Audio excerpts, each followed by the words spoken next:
po. Naginisig. Sa mga susunod na araw, sana nandun tayo. Munti lang, men. Sa lahat ng gusto magsayo, Chong, dito tayo, men. Spread natin ang good vibes sa tao.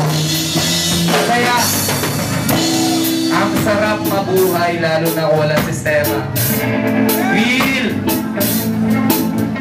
Yung mga taga-Jackson, utang inain yung mga, yung mga panyo, may baong. Pag buklod ng panyo, may baong Johnson ba, baby powder, at lips candy. Tapos, putang na, bago kaganunan doon sa may bago mag-sagard. Pagtanghali, ayun. Diba? Tangin na, diba? Kasi ba, yung ganja doon, babasagin yung bintana pag-uwian. Tangin na mong school ka!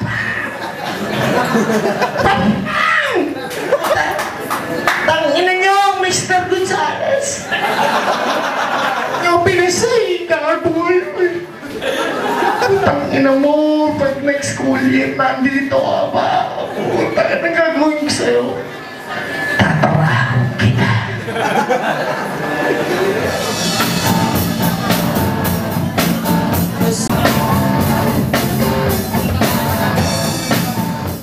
Problems na Hugo. If you haven't got problems, I can love you songs. They got 99 problems and that bitch ain't one.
Deodorant na speed stick. Alam niyo yan, yung speed stick. Speed stick deodorant. Putang ina, wala kang butok, mag-speed stick ka. Tangina ng deodorant yun, men. Lagay mo sa kiling-ili mo, bago ka tapos maligo, maya-maya may butok ka na, kahit wala kang butok.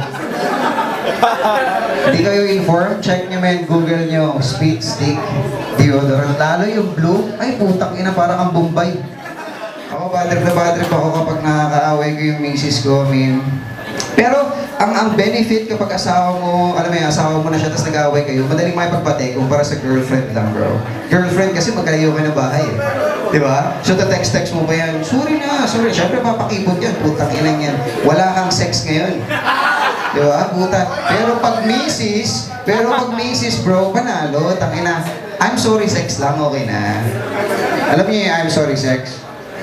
Yung kahit galit talaga sila na, bintiwan mo ako. Sasaktan ako. Lagi mo na ako, ginaganito. Pero eventually, the third eye will open, so, I'm sorry, sex. Pati na kagad, di ba?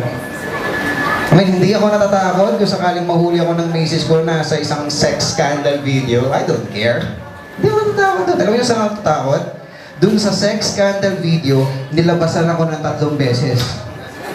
Tangina mo, sa akin, hirap kang dumalawa. Tapos dun sa nanay na yun, nakatatlo ka, tangina mo. Fuck you. Gusto mo pa blowjob muna?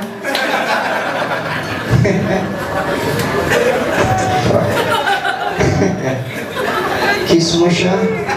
Yeah, anyway, share ko lang konting tip sa mga lalaki na gusto magpa-blowjob sa babae pero hindi niya masabi kasi awkward yun, ang hirap na yun eh. Uy, blowjob mo ako, di ba? Pangit naman. What's up, girl? Blowjob mo ako.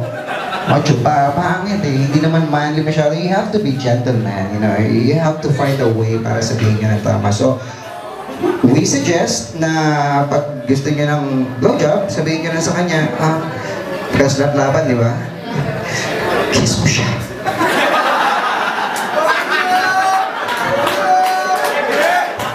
Sino siya? Siya. Dati tayo sa mga Pinoy yung kilala mo na, si Alan? Sino Alan? Si Alan? Alan! Ah, si Alan! Oo, si Alan! Wow! Retard conversation. Okay lang ba? Okay lang ba? May nag-enjoy mo pa kayo? Huwag kayo masyado mabort, ha? Hindi kasi kami magagaling pa, nagpa-practice pa lang kami. So, sinasamantala namin yung eksena na ganito para practicein yung craft namin. Malay nyo, next time, mapunta tayo sa moon.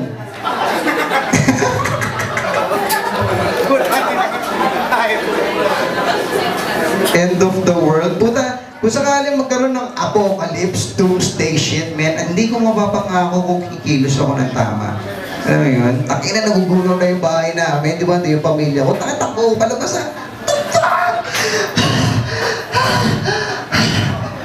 Yung mga bata. Ano mga bata? Ay, putang ina. Kaya mo pa kaya pumasok, be? Lookout ako. Magbalot ka lang ng ano para hindi ka masyado masunog. Nga pala yung anak natin, no? Diba? I mean, at least ngayon alam ko na kung magkamali man ako, na-admit ko na yung mistake ko, bro. Diba? Kaya sana kahit stand-up comedy pa, minsan-minsan mag-isip tayo.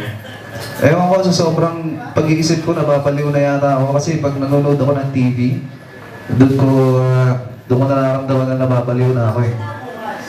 Kasi yung normal na tao ganito manood ng TV.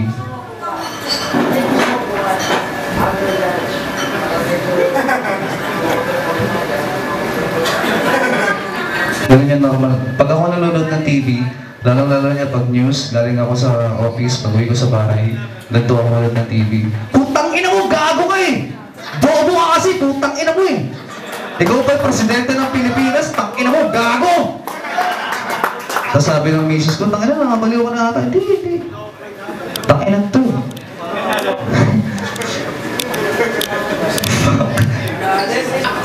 Pag uwi ko sa bahay, pagbukas ko ng TV, saktong-sakto pag uwi ko news.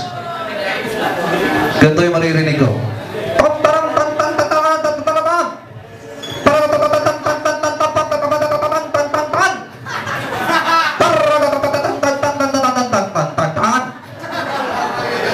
Ganun ba talaga magsalita si Mike Enriquez sa totoong buhay? Di ba? Fake ang news. Kasi pag sasalita pa lang niya, alam mo nang hindi totoo. Ganun ba siya magsalita sa totoong buhay?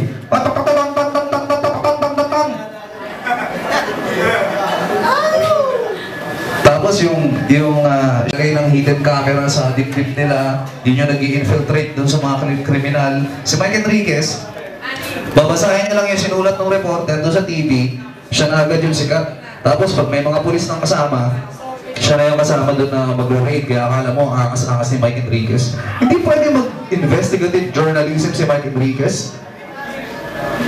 Imagine mo pag siya yung magpapanggap na yung mag-i-infiltrate doon sa mga kriminal. Malayo pa lang, kita mo agad yung ilong ni Mike Enriquez eh. Alam mo si Mike Enriquez yun eh. Di ba? Tapos pag pumasok siya doon sa mundo ng mga kriminal, tatanungin siya ng pinaka-big boss, anong pangalan mo? Ako po si si Rodel Benjamin na po ako. Putang ina sa Mike Enriquez to! Ilagay niyo sa gulong, isunod niyo!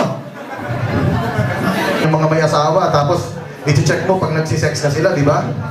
Sir, dito po ako. Oh, saan ka? Ate, sa RH Bill po ako. Ako po yung takalod. O bakit? Nagsisex na po ba kayo? Oo, okay. Kasalukuyan nga, nang-istorbo ka eh. Hindi sir, ito lang. Meron po kaming warrant of searching. Gusto lang po namin malaman kung ipuputok niya sa loob o ipuputok niya sa labas. Ay, ganun ba? Ano bang, hindi kasi baka may posibilidad na magkakaso kayo, hindi kayo makaalis ng bansa. Tangina na, mahirap yun. May pangarap kayo sa buhay. Tsaka baka makulong pa kayo. Paano pala gagawin ko? Hindi sir, dito na lang. Dalawa po kami rito. Babantayan namin kayo habang nagsisex para makasiguro lang. Kasi galing yun, order ni Mayor eh. Mayor ka, ginagawa namin sa kanya to eh. Hindi na po tayo na. Komportable ka ba nun? Tumitira ka, may naka-flashlight na ganun. O sir, mukhang malapit ka na sir. Sir, malapit ka na. Flashlight, minomonitor. Oops. Naka-military time pa eh, 2025. He's about to come, but gets off. And I just heard a whisper that he was thinking of Belia Flores or someone. And now, I asked him, ano yun? Memo. Sa akin na, hindi, gumagamit ng laptop eh. Memo. I suggest to ask blowjob from the wife. Don't stop. Puta, tabigas. Tinira. Sir, okay, sir. Pre, tulungan mo ko rito. Medyo malabo eh. Makapal yung bulbul, hindi ko makita masyado eh. Ganon. Flashlight, po tayo na. Yan, sir. Iputok yun sa labas. Putang ina. Sila na putokan sa mukha. Ang galing nyo, sir. Putang ina. Mundo kinain mo, no? Maraming salamat, team. Good luck.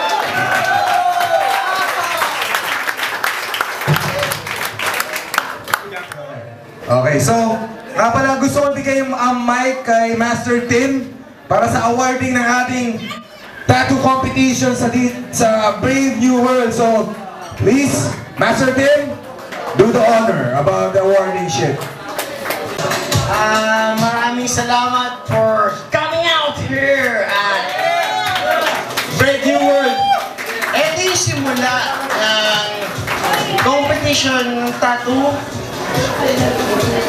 Comic 5-0, hindi mo competition talaga ang Comic 5-0. Pero, eto yun, tattoo competition, Comic 5-0.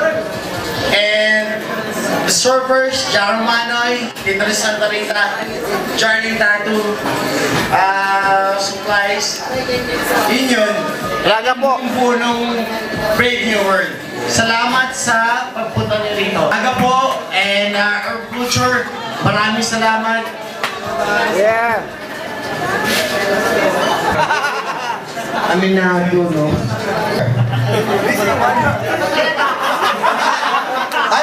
Hindi. Bago na. Sige, ikaw bala. Simula una kanina, ikaw diba? 1. Ikaw 2. 2. 3. 1, 2, 3. Lipat. Para di maguluhan po.